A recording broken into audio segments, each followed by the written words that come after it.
സാധാരണ ഒരു motivation speech നമ്മൾക്ക് കേൾക്കുമ്പോഴേക്കും നമ്മൾക്ക് തന്നെ നമ്മളുടെ മനസ്സിലെ പ്രയാസങ്ങളും കാര്യങ്ങളൊക്കെ മാറ്റി വെച്ചിട്ട് ഇതിൽ ഇനി ഹാർഡ് വർക്ക് ചെയ്യണം എന്നുള്ളൊരു ചിന്താഗതി വരും. അപ്പോൾ പുതിയൊരു വീഡിയോയിലേക്ക് കൂട്ടുകാർക്ക് എല്ലാവർക്കും സ്വാഗതം. ഏതൊരു ആളിനും പുതിയൊരു ചാനൽ തുടങ്ങുമ്പോൾ പല കാര്യങ്ങളും ശ്രദ്ധിക്കുന്നുണ്ട്. അപ്പോൾ എന്തൊക്കെ കാര്യങ്ങളാണ് ശ്രദ്ധിക്കാനുള്ളത്?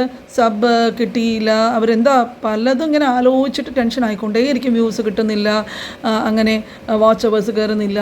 അപ്പോൾ നമുക്ക് ആദ്യമായിട്ട് എന്താ ചെയ്യേണ്ടതെന്ന് വെച്ചാൽ യൂട്യൂബ് എന്ന പ്ലാറ്റ്ഫോമിനെ കുറിച്ചിട്ട് നമ്മൾ നന്നായിട്ട് മനസ്സിലാക്കണം.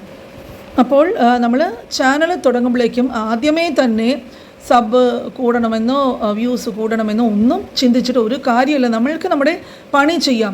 എന്താണ് നമ്മളുടെ പണി? വീഡിയോസ് ഇടുന്നതാണ് നമ്മുടെ പ്രധാനപ്പെട്ട ജോലി. കാരണം യൂട്യൂബിൽ നമ്മൾ വീഡിയോസ് അപ്ലോഡ് ചെയ്യുന്നത് അനുസരിച്ചിട്ട് എന്തായാലും അതിൻ്റെ മാറ്റങ്ങളൊക്കെ നമ്മൾക്ക് വരും എന്നുള്ളത് തന്നെയാണ്. കാരണം ആളുകൾക്ക് ഇഷ്ടമുള്ള കണ്ടൻറ്റ് നമുക്ക് ക്രിയേറ്റ് ചെയ്യാം, പാഷനേറ്റായിട്ട് തന്നെ ചെയ്യുക. അപ്പോൾ ആദ്യമായിട്ട് വീഡിയോസൊക്കെ അപ്ലോഡ് ചെയ്യുമ്പോഴേക്കും പൊതുവെ ഒരു 5, 10, 20 വ്യൂസൊക്കെ ആയിരിക്കും വരുന്നത്.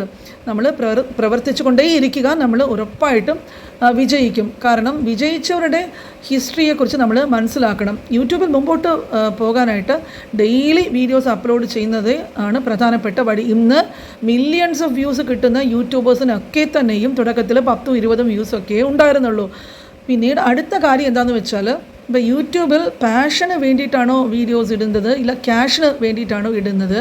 അപ്പോൾ നമ്മൾ ഒരാൾക്കൊരു സർവീസ് ചെയ്ത് കൊടുക്കുന്നു എന്നിരിക്കട്ടെ, അപ്പോൾ അതിന് നമ്മൾ സർവീസ് ചെയ്യുന്നതിന് ക്യാഷ് വാങ്ങിക്കുന്നു, അതിൽ തെറ്റൊന്നുമില്ല. അപ്പോൾ യൂട്യൂബിൽ നമ്മൾ പ്രവർത്തിക്കുമ്പോഴേക്കും ഏർണിങ്സ് കിട്ടുകയാണെങ്കിൽ നമ്മൾ തുടർച്ചയായിട്ട് പ്രവർത്തിക്കാനുള്ളൊരു ഉത്സാഹം നമ്മൾക്ക് തന്നെ വരും. അപ്പോൾ ആരംഭത്തിൽ എല്ലാവരും ഒരു പാഷന് വേണ്ടിയിട്ട് തുടങ്ങി എന്ന് പറയാറുണ്ട്. പിന്നെ അതൊക്കെ കഴിഞ്ഞ് ചാനൽ മോണിറ്റൈസേഷനായിട്ട് ക്യാഷൊക്കെ വരാൻ തുടങ്ങുമ്പോഴേക്കും നമ്മൾ തീർച്ചയായിട്ടും എല്ലാവർക്കും ഏർണിങ്സിന് വേണ്ടിയിട്ട് തന്നെയാണ് യൂട്യൂബ് എന്ന പ്ലാറ്റ്ഫോമിൽ വർക്ക് ചെയ്യുന്നത്. നമ്മൾ ഇത്രയും കഷ്ടപ്പെടുകയാണെങ്കിൽ ഇതിന് പിന്നിൽ വന്നിട്ട് ധാരാളം എഫേർട്സ് ഉണ്ട്. അപ്പോൾ മണിക്കൂർ കണക്കിന് സമയമൊക്കെയാണ് നമ്മൾ ഇതിന് വേണ്ടിയിട്ട് കളഞ്ഞ് വീഡിയോസൊക്കെ ഉണ്ടാക്കുന്നത്.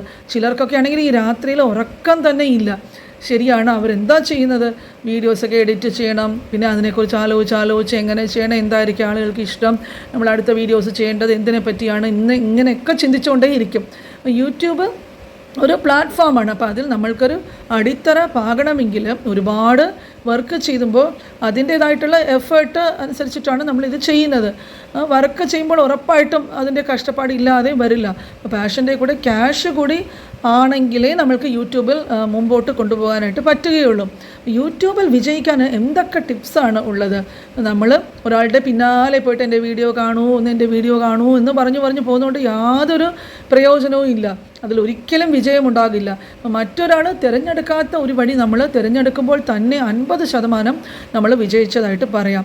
നമ്മളുടെ കഴിവിനനുസരിച്ചിട്ട് നമ്മൾ പ്രവർത്തിക്കുമ്പോഴാണ് യൂട്യൂബിൽ എപ്പോഴും നമ്മൾ സക്സസ്ഫുൾ ആകുന്നത്. നമ്മുടെ ഉള്ളിൽ എല്ലാവരുടെയും ഉള്ളിലും നല്ല നല്ല കഴിവുകളുണ്ട് അല്ലേ? അപ്പോൾ അത് പുറത്തെടുക്കാനായിട്ട് നമ്മൾ തന്നെ മടിക്കാതെ അങ്ങനെ ചെയ്യണം. അപ്പോൾ നമ്മളുടെ ഉള്ളിലുള്ള കഴിവുകൾ പുറത്ത് കൊണ്ടുവന്നിട്ട് യൂട്യൂബ് വഴി നമ്മൾ എല്ലാവരുമായിട്ടും ഷെയർ ചെയ്യണം. അപ്പം നമ്മൾക്ക് കഴിവുകൾ എല്ലാവരും കാണണമെങ്കിൽ യൂട്യൂബ് വഴി അത് നമ്മൾ ഷെയർ ചെയ്യണം. അങ്ങനെ വരുമ്പോഴേക്കും ഈ ഓരോരുത്തരുടെ കമൻസും നമ്മൾക്ക് കിട്ടുന്ന എൻകറേജ്മെൻറ്റും ഒക്കെ കാണുമ്പോൾ നമ്മൾക്ക് തന്നെ മനസ്സിലാവും, ആഹാ നമ്മൾക്ക് ഇത്രയൊക്കെ കഴിവ് നമ്മുടെ ഉള്ളിൽ ഉണ്ടായിരുന്നു, അത് നമ്മൾ ഒളിച്ചു വെച്ചിരിക്കുമായിരുന്നു എന്നൊക്കെ നമ്മൾക്ക് തന്നെ തോന്നാനായിട്ട് തുടങ്ങും. പിന്നെ പലർക്കും ഉണ്ടാകുന്ന ഒരു സംശയം ഇതാണ്, യൂട്യൂബിൽ വന്നിട്ട് ഒന്നിലധികം ചാനലുകൾ നിർമ്മിക്കുന്നതിൻ്റെ ഉദ്ദേശം എന്താണെന്നുള്ളതാണ്. അപ്പോൾ യൂട്യൂബ് വന്നിട്ട് നമുക്കൊരു പെർമനൻറ്റ് ജോബ് അല്ല അല്ലേ?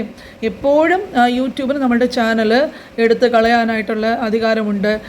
പിന്നെ നമ്മൾ കുറേ സബ്ബൊക്കെ കിട്ടി പീക്ക് ലെവലിലൊക്കെ നിൽക്കുമ്പോഴായിരിക്കും എന്തെങ്കിലും ഒരു പ്രശ്നം വന്ന് ഈ ഇൻവാലിഡ് ക്ലിക്ക് എന്ന് പറഞ്ഞിട്ടോ കോപ്പി റൈറ്റ് എന്നൊക്കെ പറഞ്ഞിട്ടോ ഒരു ദിവസം രാവിലെ നോക്കുമ്പോഴേക്കും ആ ചാനലേ കാണത്തില്ല. അപ്പം അങ്ങനെ വരുമ്പോഴാണ് നമ്മളൊരു സെക്കൻഡ് ചാനൽ നിർമ്മിക്കാനായിട്ടുള്ള കാര്യങ്ങൾ ആലോചിക്കുന്നത്. അപ്പോൾ സെക്കൻഡ് ചാനൽ എന്നുള്ളത് അവർ യൂട്യൂബ് നമ്മളെ അടിച്ച് കളഞ്ഞാലും നമ്മൾ മറ്റൊരു ചാനലിൽ വീഡിയോ ഇടാൻ പറ്റും എന്നുള്ളൊരു കാര്യമാണ് ഇതിൽ ഉള്ളത്. ഇപ്പോൾ എല്ലാവർക്കും സ്വന്തമായിട്ടുള്ളൊരു ഐഡൻറ്റിറ്റി കാണുമല്ലേ? അപ്പോൾ നമ്മുടെ ചാനലെ അങ്ങ് മൊത്തത്തോടെ പോയാൽ നമുക്ക് ആ ഐഡൻറ്റിറ്റി അങ്ങ് നഷ്ടപ്പെടും.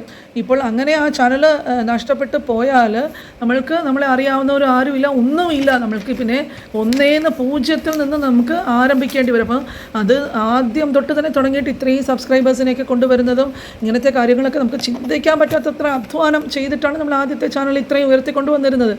അപ്പോൾ നമ്മൾക്ക് എന്താ ചെയ്യാവുന്നതെന്ന് വെച്ചാൽ വേറൊരു ചാനൽ ഇങ്ങനെ തുടങ്ങിക്കഴിഞ്ഞ് നമ്മളുടെ ഈ ഫാമിലി ആദ്യത്തെ ചാനലിലുള്ള ഫാമിലിനെയൊക്കെ കുറച്ച് പേരൊക്കെ ആയിട്ട് ഈ രണ്ടാമത്തെ ചാനലിലോട്ട് കൊണ്ടുവന്നാലും ഏതെങ്കിലും ഒരു കാരണം കൊണ്ട് യൂട്യൂബ് നമ്മുടെ ആദ്യത്തെ ചാനൽ ഡിസ്മിസ് ചെയ്യുകയോ ഇൻവാലിഡ് ക്ലിക്ക് ആക്ടിവിറ്റിയിൽ നമ്മൾ വന്ന് പെട്ടെന്ന് ആ ചാനലൊക്കെ നിന്ന് പോയാലോ നമ്മുടെ ഐഡൻറ്റിറ്റി ആ ഒരു ഒറ്റ ചാനലിലൂടെ നഷ്ടപ്പെടാതെ ഒന്നിൽ കൂടുതൽ ചാനലുകൾ ഉണ്ടെങ്കിൽ അതുവഴി നമ്മൾക്ക് നമ്മുടെ ഫാമിലിനെ വിവരം അറിയിക്കാം.